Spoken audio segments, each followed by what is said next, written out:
Hollywood and anime, two things that usually don't mix. It's like oil and water, or day and night, a tale as old as time, and yet Netflix decided to make a live-action adaptation of one of the most epic animes of all time, One Piece. Let's see how they did, shall we? What's up, anime lovers, and dare I say, casual Netflix enjoyers? Today's video is pretty special as we're going to be taking a look into a medium that we don't usually get to talk about here on the channel, live action. The relationship between anime and live action is pretty rough, to put it lightly, and so it's no surprise that we tend to steer clear of most attempts by big studios to bring things from the black and white pages of a Japanese comic book to the big or small screen. Even non-anime watchers are aware of how disastrous some live-action adaptations of great anime have been in the past. Take Dragon Ball, for example.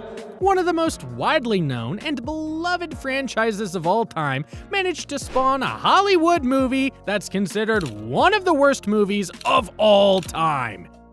This is the worst. That is no small feat because there are some truly atrocious movies out there. Or Cowboy Bebop, with the original anime being a masterpiece of storytelling and atmosphere, and the Netflix adaptation having some of the worst lines ever recorded, and that is not an exaggeration. Sounds to me like blackmail. You're damn right it is, because, Jet, you are black and you are mad. So, yeah, anime and Hollywood, not usually the best idea. That is not to say there aren't exceptions, though. There have been multiple decent to positively received live-action anime and manga adaptations. Battle Angel, Bleach, and Rurouni Kenshin come to mind. It's just that there are usually exceptions, and they are, more often than not, Japanese productions rather than Western. When news broke of a Netflix adaptation of One Piece being in the works, fans were skeptical. Understandably so. One Piece has become a staple of the shonen genre and of anime as a medium even. It has garnered a massive and loyal fan base that has kept it relevant for decades. One Piece stands out among other titles due to its expansive world building, masterfully brought to life by the wild and wacky art of mangaka Ichiro Oda. The slender limbs, the tiny waists, the crazy proportions, it's part of what makes One Piece, well, One Piece. It does not shy away from the absurd, and so no one could be blamed for being skeptical about this absurdity translating well into live action. There was also the problem of the sheer scale and volume of the source material. With well over 1,000 chapters, One Piece is a dense read, and the issue of what should be adapted and what should be left out opened up a whole nother can of worms. Even with the constant assurance that the original author was heavily involved in the process, it still had a lot of other things going against it. Was there ever any chance that a live-action One Piece adaptation could work? Well, I'm pleased to report that it does, for the most part. That being said, just by virtue of being live action, there is a certain charm to the manga and anime that just can't be replicated by living, breathing human beings. And just by virtue of being a 9-episode Netflix series, there is only so much content that the showrunners could fit in. As in all adaptations, some things stay the same, some things are cut out, and others are moved around. I'm going to run through a few key changes made in the live-action adaptation compared to the source material. Spoilers for One Piece are about to come up, so steer clear if you're yet to catch up.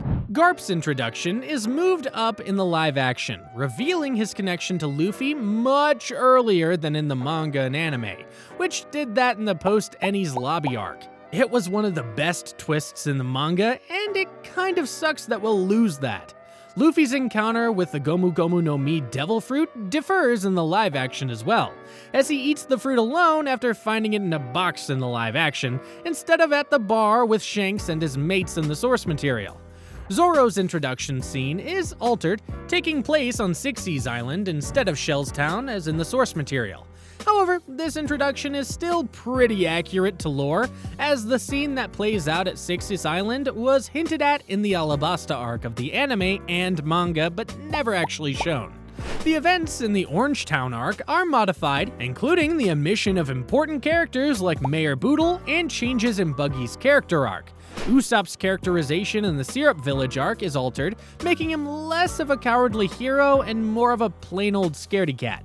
Arlong and his crew are introduced earlier in the live action, leading to changes in the story's progression, and there are several characters like Hatchan, Gaimon, Django, and others are omitted due to time and budget constraints. The handling of Don Krieg pirates and the introduction of Hawkeye are distinct in the live action, as the pirates never come in contact with Luffy or the Baratier. Also, Garp contacted Hawkeye to track Luffy down, which never happened in the original. The backstory of Nami's tattoo and the villagers' knowledge of her sacrifice differ in the live action, leading to slight changes in character dynamics. Nothing too major. And finally, the Logtown arc is omitted from the first season, with the series ending at a different point, excluding this significant storyline.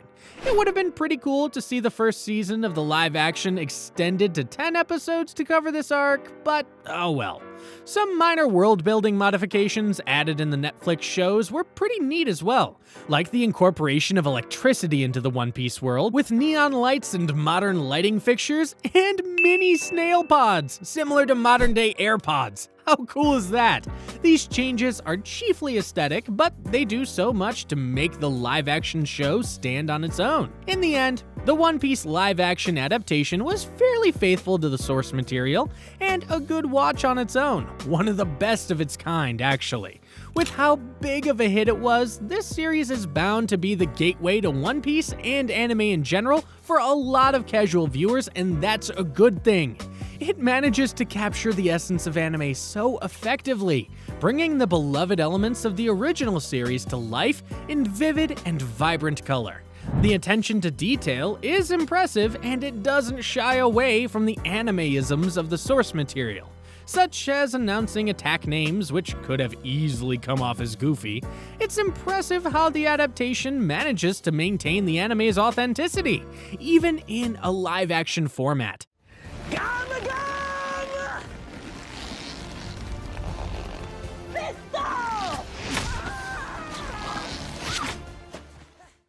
The show's surprisingly well acted too, which isn't something you see very often when it comes to anime adaptations. Most of the actors look like the characters they're playing, and that's particularly impressive because this is One Piece, and there's only so much you can do to recreate Oda's signature style.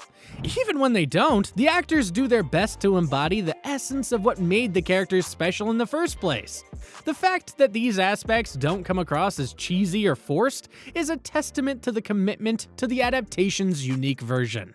It's obvious that the creators, writers, and directors put genuine love and passion into their work, showcasing their admiration for anime and the world of One Piece.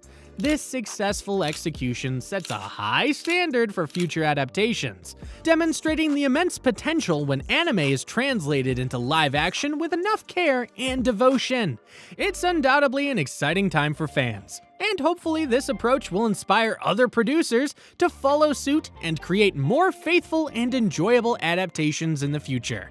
One Piece has been renewed by Netflix for a second season, and it remains to be seen if this level of quality can be maintained, but if it's in the same set of people behind the wheel, then I'm certain that it's in good hands. Anyway, that's all we have for today, folks. Do you agree with our picks? Maybe there are some cool differences between the anime and live action that we left out. Let me know what you think in the comment section below. Please subscribe if you haven't already and ring the notification bell to get regular updates on new videos. I make awesome anime and manga content like this every week, so be sure to check them out. Thanks for watching, and bye for now!